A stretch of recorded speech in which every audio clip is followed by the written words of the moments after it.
하나님의 말씀은 전도서 7장입니다. 전도서 7장 13절에서 14절, 구약성경 954페이지에 있습니다. 전도서 7장 13절에서 14절, 우리 같이 합독해서 같이 읽겠습니다. 하나님께서 행하시는 일을 보라. 하나님께서 굳게 하신 것을 누가 능히 곧게 하겠느냐. 형통한 날에는 기뻐하고 공고한 날에는 되돌아보아라. 이 두 가지를 하나님이 병행하게 하사 사람이 그의 장래일을 능히 헤아려 알지 못하게 하셨느니라. 아멘.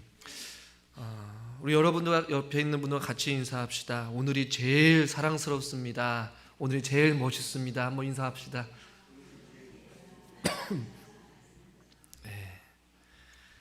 오늘은 살아가는 우리의 인생에 여러분이 삶이 가장 사랑스럽고 가장 멋지고 가장 기쁘고 가장 행복한 날이 될 수 있기를 주님의 이름으로 축원합니다. 우리 안색들이 굉장히 피곤해 보이고 벌써부터 졸려 보이고 벌써부터 굉장히 지쳐 보이세요.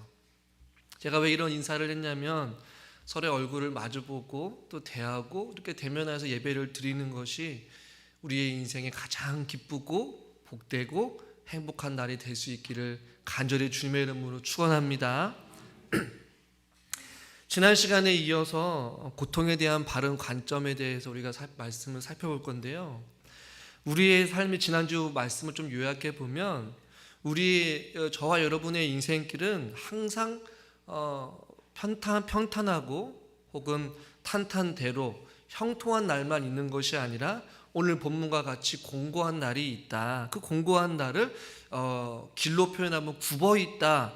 굽은 인생이라고 우리에게 표현하면서 우리에게 말씀해주고 있는 것은 이 땅 가운데 살아가면서 하나님을 믿던 믿지 않던 모든 사람들에게 굳은 인생 혹은 굴곡 없는 인생은 없다라는 사실이에요.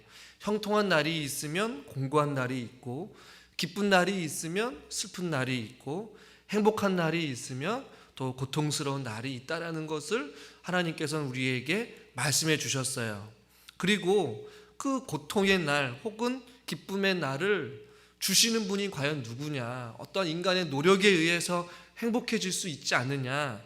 인간의 어떤 노력으로도 그 행복을 계속해서 유지하며 살아가는 것은 불가능하다라는 것을 말씀드리면서 삶의 이 구부러진 것을 굽게 하신 것을 넣어주신 분은 바로 하나님이시다. 그래서 빛도 짓고 어둠도 창조하신 하나님, 우리의 삶을 다스리시고 통치하시는 그 하나님 앞에 우리의 인생을 맡기는 것이 바로 고통에 대한 바른 관점이다라는 것을 지난 시간까지 말씀을 드렸어요. 그 시간에 이어서 저는 오늘 계속해서 말씀을 이어가고 싶은데요. 오늘 우리가 읽은 본문에서도 형통한 날에는 기뻐하고 공고한 날에는 되돌아보아라 라고 말씀하고 있어요. 이 되돌아보는 것인데 우리가 어려운 일을 갑자기 만났을 때에 우리가 늘 언제나 생각하는 것이 여러 가지가 있겠지만 그 가운데 크게 두 가지 범주를 한번 살펴보려고 해요. 우리 가운데 인생의 굽은 것을 만났을 때에, 때로는 환난을 만났을 때에, 때로는 고통을 당할 때에 신앙과 전혀 상관없이 생각하는 경우가 있어요.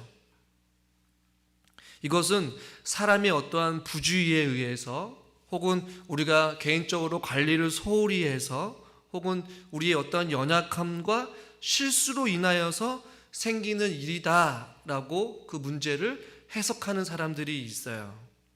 그래서 이것들을 가지고 나는 운이 없는 것 같아 라고 생각을 하면서 그 문제를 어떠한 믿음 생활과 전혀 상관없이 그 문제를, 고통을 바라보는 사람들이 있어요.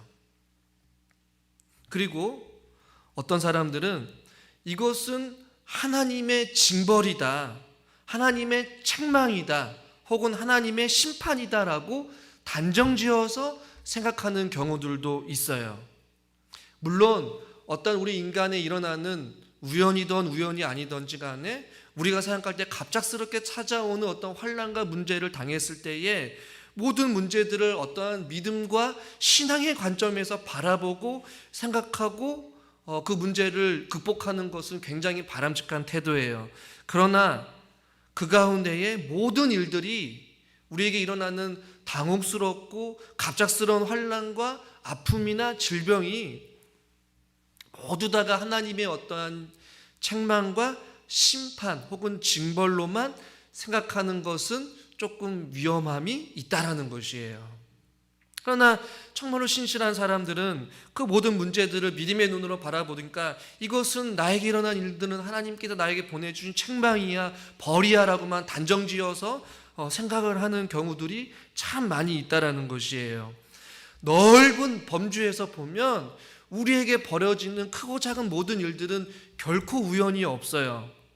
하나님께서 직접적으로 그것들을 관여하시고 하나님께서 다양한 이유들로 인하여서 그 일들을 허락하시지만 그 모든 것들이 우리를 향하신 하나님의 채찍질이나 어떠한 책망으로만 바라봐서는 안 된다라는 것이에요.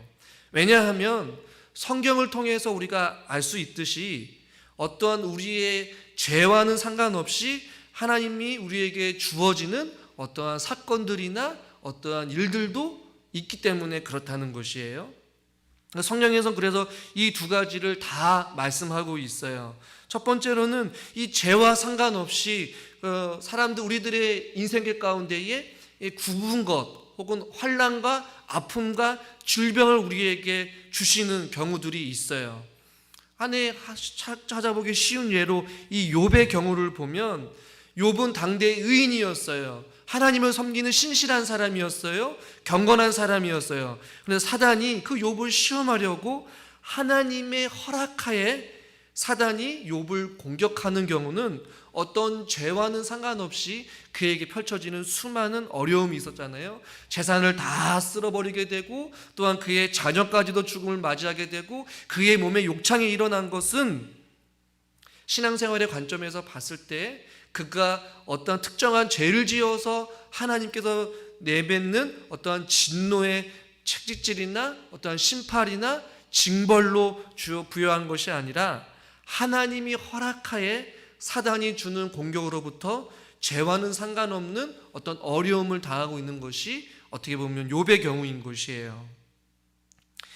누가복음에도 보면 나사로의 궁핍함, 또 창세기에 보면 라헬이 자식이 없었던 일, 또 레아의 눈이 잘 안 보이는 알력이 모자랐던 일, 태어날 때부터 앞을 보지 못하였던 사람들, 이 모든 것들이 어떤 죄와는 상관없는 하나님의 어떠한 뜻과 계획하심이 있어서 그에게 일어나는 일들도 있다라는 것이에요. 그래서 출애굽기 4장 11절에서는 하나님께서 이렇게 모세를 통해서 말씀하십니다. 같이 한번 읽어보겠습니다. 여호와께서 그에게 이르시되 누가 사람의 입을 지었느냐 누가 말 못하는 자나 못 듣는 자나 눈 밝은 자나 맹인이 되게 하였느냐 나 여호와가 아니냐. 하나님의 넓으신 계획과 섭리 가운데에 누가 말 못하는 자나 못 듣는 자나 눈 밝은 자나 맹인이 되게 하였느냐, 이 모든 것을 하나님이 주관하시고 하나님의 어떠한 경륜, 우리 인간이 깨달을 수 없고 알 수도 없는 하나님의 깊으신 그 뜻 가운데서 펼쳐지는 어떠한 일들이 있다는 말이에요. 그래서 죄와는 상관없는 어떤 어려움과 아픔과 환난들이 우리 가운데 일어날 수도 있다라는 것이에요.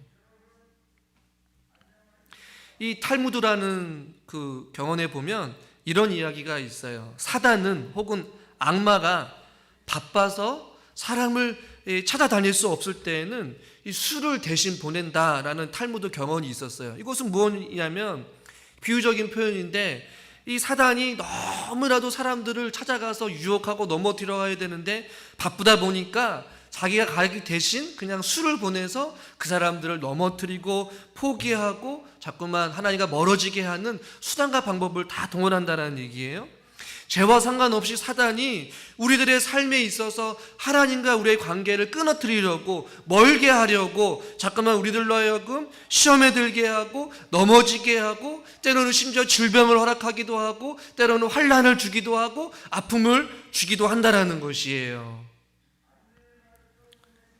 두 번째로는 이 죄의 결과로, 여러분이 생각할 때에 이것은 하나님께서 우리에게 주시는 징벌이야 라고 생각하는 죄의 결과로 우리들에게 환난과 아픔을 주는 경우들도 있어요. 이 다윗이 하나의 예인데, 다윗의 인생 가운데 그가 어려운 인생을 살아갔던 이유 중에 하나는 바로 우리아의 아내 밧세바를 범한 사건으로 인하여서 죄악의 결과로 인하여서 쫓김을 당하게 되는 그런 일들이 일어났다는 말이에요. 이 불순종으로 인한 하나님의 징벌과 책망이 있다라는 말입니다. 우리가 먼저 고통을 바라보는 그 바른 관점을 갖기 위하여서는 과연 우리 안에 펼쳐지고 일어나고 있는 이 것들을 우리가 옳게 분별할 수 있는 침착함과 분별력이 우리 가운데 필요하다는 것이에요. 저희 방송을 제가 분명히 부탁을 드렸는데도 저렇게 설교 시간에 마을 광고를 하는 것 같아요. 옳게 분별할 수 있는 침착함과 이 분별력이 우리 가운데 필요해요. 왜냐하면 우리 안에 일어나는 수많은 일들은 모두에게 다 적용되는 것이 아니기 때문에 그래요. 문제와 상황을 생각하다 보면 믿음으로 그 문제를 바라보고 생각하는 것이 결코 쉽지가 않습니다. 조금 멈추면 해야 될 것 같아요.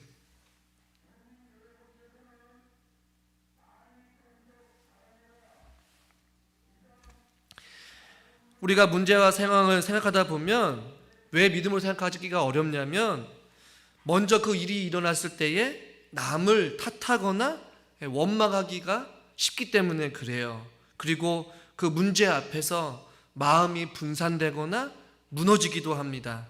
감정이 앞서기도 하고 객관적으로 그 문제를 바라볼 수가 없어요. 신앙의 눈으로 바라보기보다는 왜 이 일어나기 있는지에 대한 어떠한 상황을 탓하고 환경을 탓하고 사람을 원망하게 되는 것이에요. 그러다 보니까 그 어떤 일을 만났을 때에 그 문제를 믿음으로 생각하는 것이 결코 쉽지는 않다라는 것이에요. 그래서 많은 사람들이 교회 신앙생활을 열심히 한다 할지라도 갑작스러운 문제를 만났을 때 당혹스럽고 무너지고 쉽게 범하는 실수나 오류가 있는데, 그 가운데 몇 가지를 소개하면, 어떤 그 문제를 만났을 때의 책임을 사람이나 혹은 어떤 운이나 혹은 조상에게 돌리는 경우들이 있어요. 어떤 예냐면, 어떤 문제를 만났을 때 내가 재수가 없어서 이런 일을 만나는구나, 혹은 조상이 지은 죄가 많아서 이런 일이 나에게 펼쳐지는구나, 내 부모가 잘못 살았기 때문에 나에게 이런 일이 있구나라고 남을 탓하거나 가족을 탓하거나 조상을 탓하거나 심지어 재수가 없다라고 이렇게 이야기하면서 그 문제를 바라보고 하나님 앞에 입술로 범죄하는 경우들이 있어요. 신앙과 전혀 무관한 생각들을 해서는 안 된다는 것이죠. 그리고 그 책임을 하나님께 돌리는 경우도 있어요. 하나님, 어떻게 나에게 이렇게 하실 수가 있습니까? 내가 하나님 앞에 뭘 그렇게 잘못했길래 나에게 이런 아픔을 허락해 주십니까? 왜 나에게만 이런 아픔을 주십니까? 이런 문제를 만났을 때에 결코 사람을 원망하거나 어떠한 조상을 탓하거나 신앙과 전혀 상관없이 그 문제를 바라보는 것도 문제지만, 반대로 그것을 하나님을 향하여서 모든 원인과 책임을 하나님께로 돌리고, 내가 하나님 앞에 열심히 살았는데 어떻게 이렇게 했습니까? 라고 하나님을 원망하거나 의심해서는 결코 안 된다는 것이에요. 그러나 우리는 믿음 생활하면서 얼마나 많이 신세를 한탄하며 하나님을 향하여서 우리의 믿음 생활을 되돌아보지 아니하고 하나님을 의심하고 하나님을 불평하고 사람을 탓하고 가정을 탓하고 내 남편, 내 아내, 내 자녀, 내 부모, 주변에 있는 사람과 환경을 탓하면서 그 문제를 옳게 바라보지 못하고 오히려 더 우리의 생활이 하나님 앞에 원망과 불평으로 계속해서 그 문제 앞에 어둠의 긴 터널에 깊은 수렁에 빠져서 그 문제를 바르게 바라보지 못하고 제대로 신앙생활을 하지 아니하고, 그러다 보니까 기도의 문이 막히게 되고, 그러다 보니까 예배를 드려도 기쁨과 은혜와 감사가 없게 되고, 하나님을 바라보지 못하고 우리의 신앙이 계속 악순환이 반복되면서 살아가는 경우들이 참 많이 있음을 보게 된다는 것이에요. 또 하나 쉽게 범할 수 있는 오류 중에 하나는 우리의 문제를 그렇게 바라본다고 하면서 타인을 바라볼 때에, 혹은 우리 교회 안에 있는 우리 성도님들, 우리 주변에 있는 사람들을 볼 때에 타인을 쉽게 판단하고 남을 향한 정죄나 지탄과 또한 험담을 하는 경우들이 있다라는 얘기예요. 과거에 제가 서울에서 사역을 했을 때에 이 주일날 중직자가 예배를 빠지고 놀러 가다가 크게 사고가 난 경우가 있었어요. 그러니까 모든 성도님들이 웅성웅성 되는 거예요. 뭐라고 이야기를 하냐? 커 봐라. 직분을 맡고 나서 어떻게 주일날 예배를 빠지고 어디 그렇게 골프 치러 다니고 등산을 가고 놀러 다녀? 쌤통이다, 잘됐다, 하나님께서 사고가 나게 해서 다치게나 하지, 뭐 이런 이야기를 하면서 판단하고 정죄하고 남 이야기를 좋아하는 경우들이 참 많이 보게 되었어요. 얼마든지 그렇게 생각할 수는 있겠지만 하나님 믿는 저와 여러분들은 타인의 어떠한 불의한 사고나 아픔을 가지고서 우리가 가십거리로 성도들 가운데 이야기할 것이 아니라 모든 것을 하나님께서 판단하시고 하나님께서 하실 거라 믿고, 우리는 그러한 사건과 사고를 경험하고 보고 들었을 때에 우리가 해야 될 반응은 무엇이냐면, 오히려 우리 자신을 되돌아볼 수 있고 오히려 우리 자신들도 경계하면서 우리가 하나님 앞에 바로 설 수 있도록 우리 자신을 바라볼 수 있는 믿음의 시각과 판단이 우리 가운데 필요하다라는 것이에요. 할렐루야. 여러분, 고통을 바라보는 관점이, 우리를 바라보는 관점도 그렇고 타인이 경험하고 있는 그 문제들로 인하여서 우리가 바라봐야 될 바른 관점을 저와 여러분들이 가질 필요가 있다라는 것이에요. 성경에서는 다양하게 그 문제를 가지고 다루고 있습니다.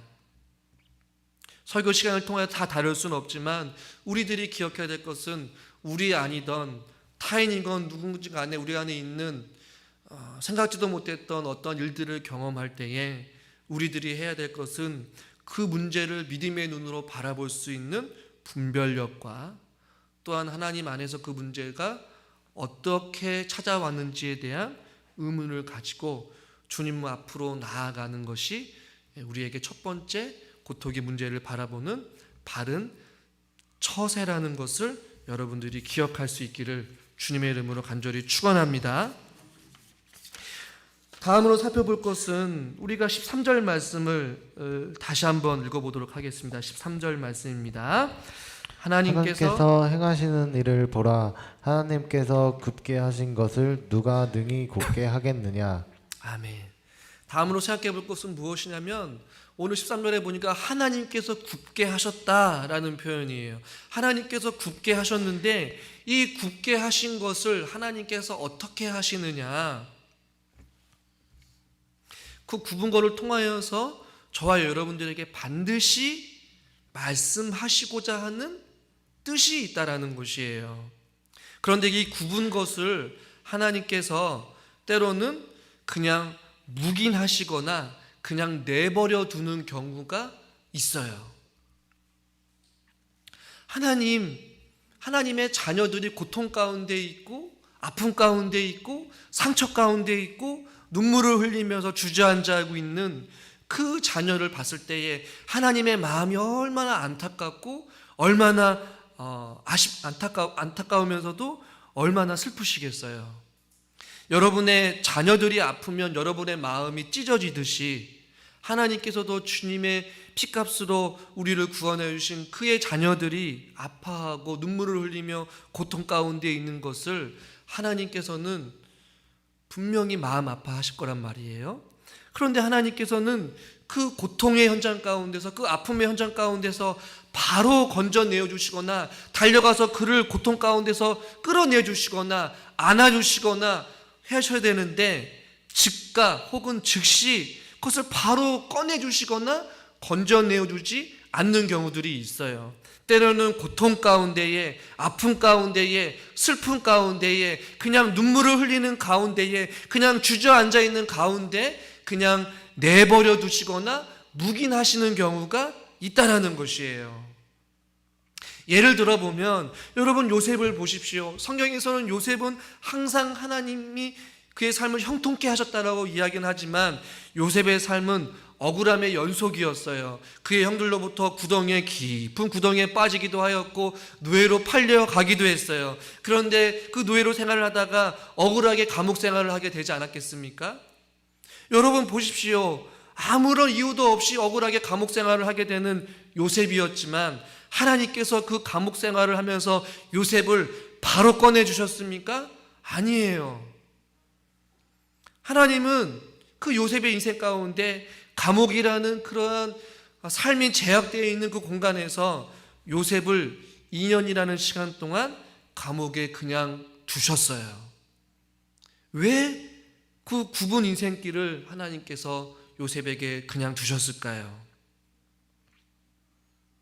요셉을 통하여서 하나님이 하시고자 하고 하나님이 어떤 분이신지 요셉을 통해서 알려주기 위하여서 술 맡은 관원장과 떡 굽는 관원장을 만나게 해주시고 꿈을 해석하게 하사 나중에는 바로의 꿈을 해석하게 하고 결국에는 애굽의 총리가 되고 애굽과 이스라엘 백성들을 기근으로부터 구원하게 되어주는 놀라운 일들을 하시기 위하여서 하나님께서는 요셉을 그냥 그 굽은 인생, 그 감옥이라는 그 인생길에 2년이라는 시간 동안 요셉을 감옥에 그냥 묵인해버린 채 두었다라는 것이에요.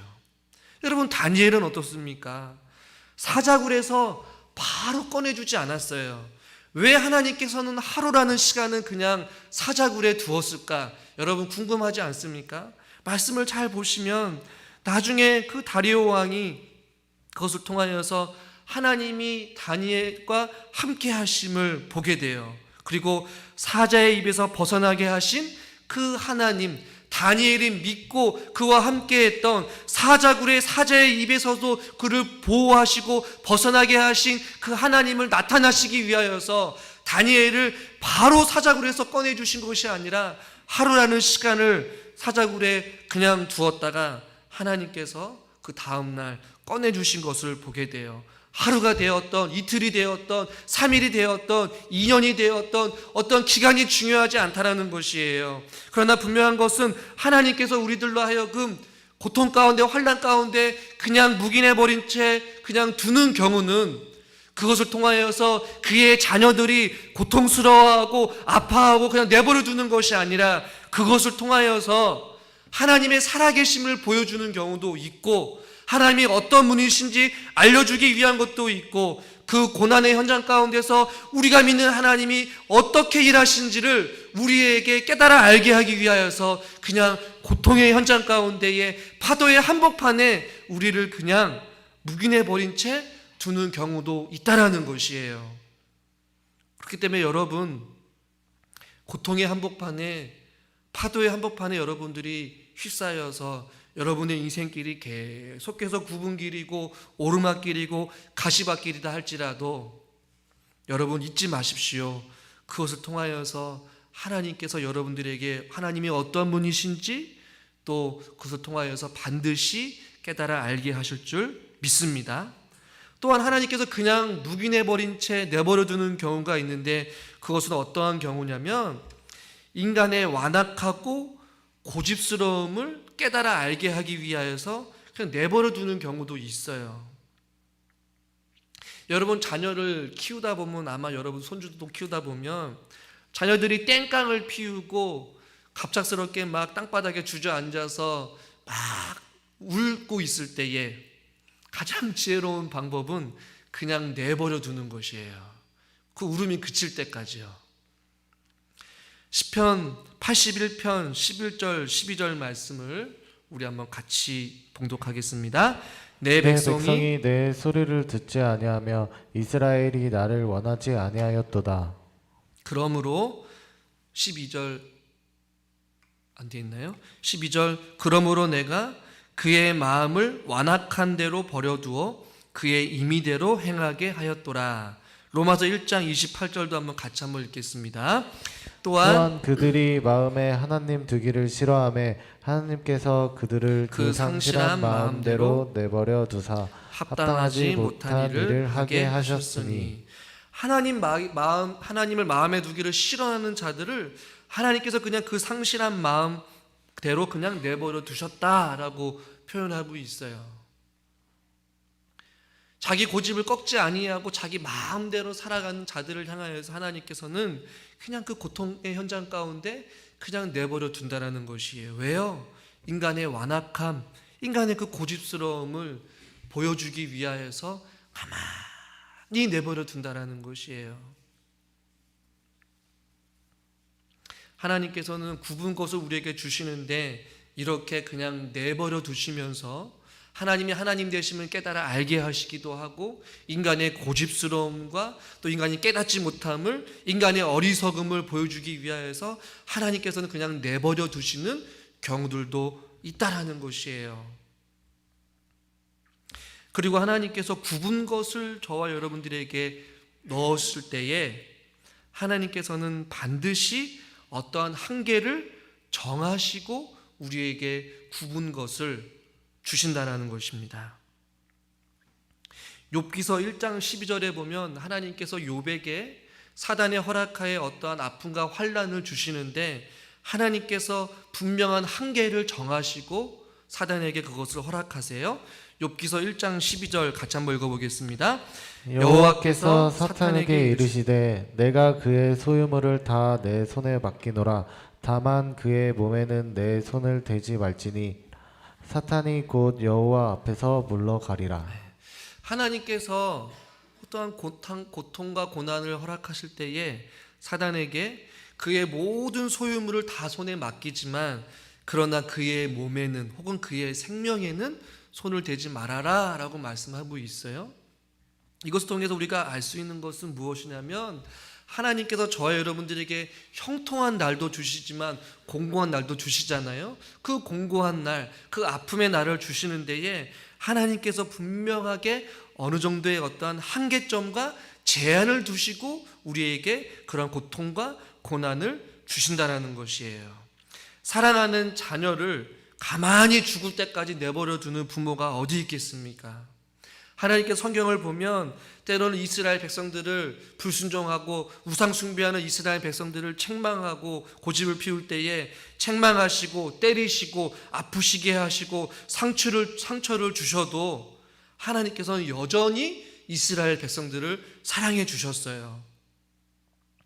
저와 여러분들도 하나님께서 때로는 눈물도 주시고 때로는 육체의 질병도 주시고 때로는 가정의 어떤 환난과 아픔도 주시고 눈물도 주시겠지만 그러나 하나님께서는 그런 상황 가운데서도 여전히 우리와 함께 하시고 여전히 그것 가운데서도 우리가 감당할 수 있는 힘과 능력과 은혜를 부어주시는 하나님이신 줄 여러분 잊지 마시길 바랍니다. 고통 가운데 우리가 환난 가운데 우리가 자꾸 잊어버리는 것은 주님은 나를 버리신 것 같아. 주님은 내 고통을 몰라주시는 것 같아. 주님은 내 기도만 응답하지 않는 것 같아. 주님은 내 흐르는 눈물을 모르시는 것 같아 라고 생각하겠지만 결코 아니라는 것이에요. 이 베토벤이라는 음악가가 있지만 여러분 잘 아시다시피 베토벤이 청력을 잃었을 때에 세상이 무너질 듯한 절망 가운데 있었어요. 그가 이런 이야기를 했어요. 함께 있는 사람은 멀리서도 들려오는 플룻 소리를 들을 수 있다. 그런데 나는 아무 소리도 들리지 않는다. 다른 사람에게는 목동의 노랫소리를 나는 전혀 들을 수가 없다. 이때 나는 절망에 빠져 스스로 죽어버리고 싶은 생각밖에 들지 않았다. 귀가 들리지 않았을 때에 베토벤이 한 이야기였어요. 그러나 그가 마지막에 한마디를 덧붙였어요. 어떤 이야기를 했냐면 오직 예술만이 나를 지탱해 줄 뿐이다 라고 이야기하면서 그 청력을 뛰어넘어서 뛰어난 음악가가 된 것을 보게 되었어요. 온통 죽음이 자신을 지배하려고 할 때에 베토벤은 그 예술을 붙잡으며 스스로를 지켰다라고 이야기를 해요. 여러분, 우리가 폭풍 중에도 환난 가운데서도 우리가 살아갈 수 있는 힘을 지탱해 주시고 우리가 호흡할 수 있게 해주시고 우리가 살아 숨쉬는 그 순간까지 우리가 폭풍의 한가운데서도 광야의 한가운데서 우리가 살 수 있는 것, 우리를 지탱할 수 있는 힘이 여러분 무엇입니까? 여러분의 어떠한 끈기와 노력이요? 인내요? 아니라는 것입니다. 폭풍 중에도 환난 가운데서도 여전히 우리와 함께 하시는 예수 그리스도가 우리를 지탱해 주기 때문에 저와 여러분들이 살아갈 수 있다라는 것이에요. 할렐루야. 주님께서 붙잡은 손을 여러분 놓지 마시기를 바랍니다. 한계의 저 끝에서는 결국 우리는 주님을 만나게 되어 있어요. 그리고 주님께서 붙잡은 그 손이 반드시 보일 때가 있습니다.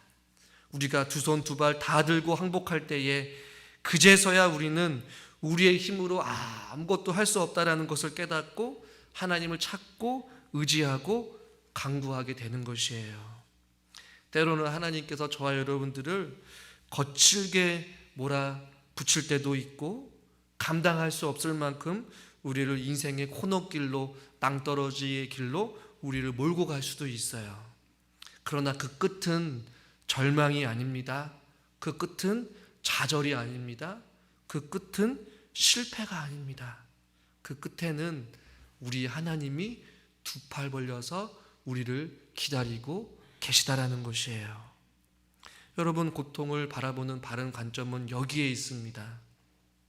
고통의 한가운데서도 우리를 굳게 하신 것도 우리에게 환난을 주신 것도 여호와시요, 그 환난의 한복판에서도 우리를 붙잡고 계신 분도 여호와시요, 그 환난 가운데서 그 끝에 결국에는 우리 하나님께서 함께 하셔서 우리를 어떻게 인도하실까요?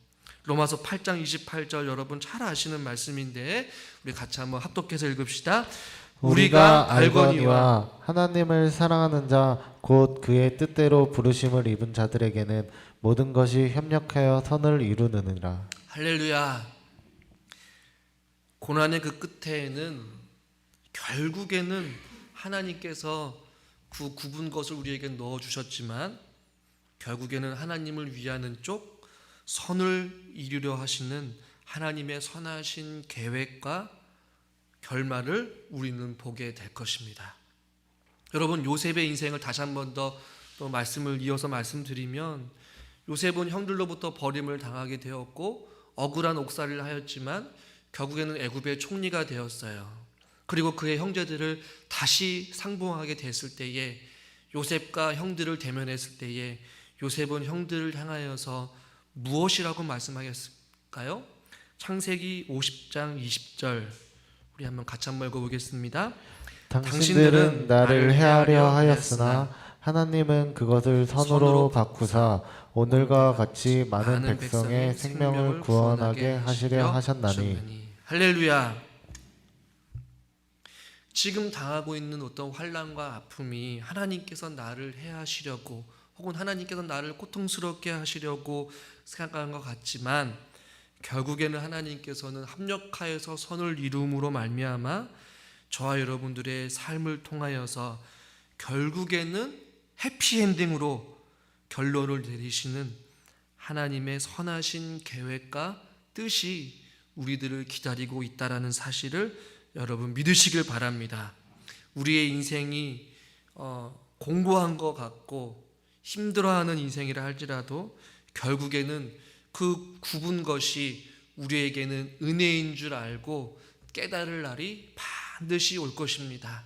사랑하는 우리 북충전교회 성도 여러분, 여러분들이 형통한 날에는 기뻐하지만 공고한 날에는 우리를 되돌아보면서 그 굽은 것을 주신 하나님의 선하신 계획과 뜻을 옳게 분별할 줄 알고 결국에는 그것이 우리에게 은혜의 선물로 다가온다라는 사실을 기억하시면서 고난의 한복판에서도 우리의 손을 놓지 아니하시고 우리와 함께 하시는 그 주님을 바라보며 주님 안에서 승리의 삶을 살아갈 수 있기를 주님의 이름으로 간절히 축원합니다. 말씀을 준비하면서 저는 이 찬양을 우리 성도님들과 함께 좀 믿음으로 고백했으면 좋겠는데요. 찬양의 가사를 보면 감사해 시험이 닥쳐올 때에 주께서 인도하시니 두려움 없네. 모두 감사해 절망 속에서 새 힘을 새로운 용기 주시니 승리하리라. 이 찬양의 가사말처럼 우리가 함께 같이 믿음으로 고백하시기를 바랍니다. 우리 같이 함께 찬양으로 고백합시다. 감사해 시험이 닥쳐올 때에 주께서 인도하시니 두려움 없네. 모두 감사해 절망 속에서 새 힘을 새로운 용기 주시니 승리하리라. 나의 모든 생활 속에서 주님이 함께 하시니 주님의 성령 나를 인도하시리. 시험이 나를 찾아올 때 주님 지켜주시리. 주님의 성령 나를 인도하시리. 한 번 더 고백할까요? 감사해 시험이 닥쳐올 때 감사해 시험이 닥쳐올 때에 주께서 인도하시니 두려움 없네. 모두 감사해 모두 감사해 절망 속에서 새 힘을 절망 속에서 새 힘을 새로운 용기 주시니 새로운 용기 주시니 승리하리라 승리하리라. 나의 모든 생활 속에서 주님이 함께 하시니 주님의 성령 나를 인도하시리. 시험이 나를 찾아올 때 주님 지켜주시니 주님의 성령 나를 인도하시리.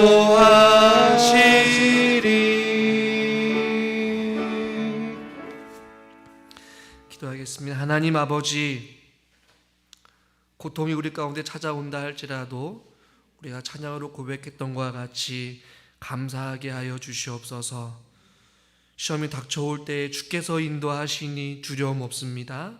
절망 속에서 새 힘을 주시고 새로운 용기를 주시며 우리를 승리케 하여 주시는 그 주님을 바라보게 하여 주시옵소서.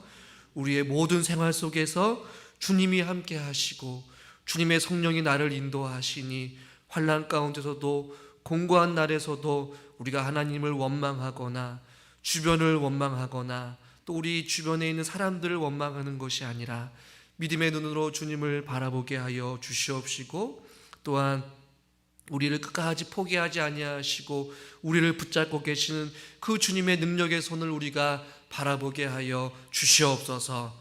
그것이 환난이 우리를 힘들게 하고 고통스러워하나 결국에는 그 고난을 통하여서 우리에게 더 큰 은혜를 채워주실 그 하나님을 기대하며 소망합니다.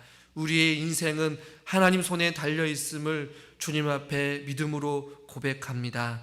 주여, 저희들을 불쌍히 여겨 주시옵시고 성령 하나님 우리를 인도하여 주시옵소서. 예수 그리스도의 이름으로 기도드리옵나이다. 아멘.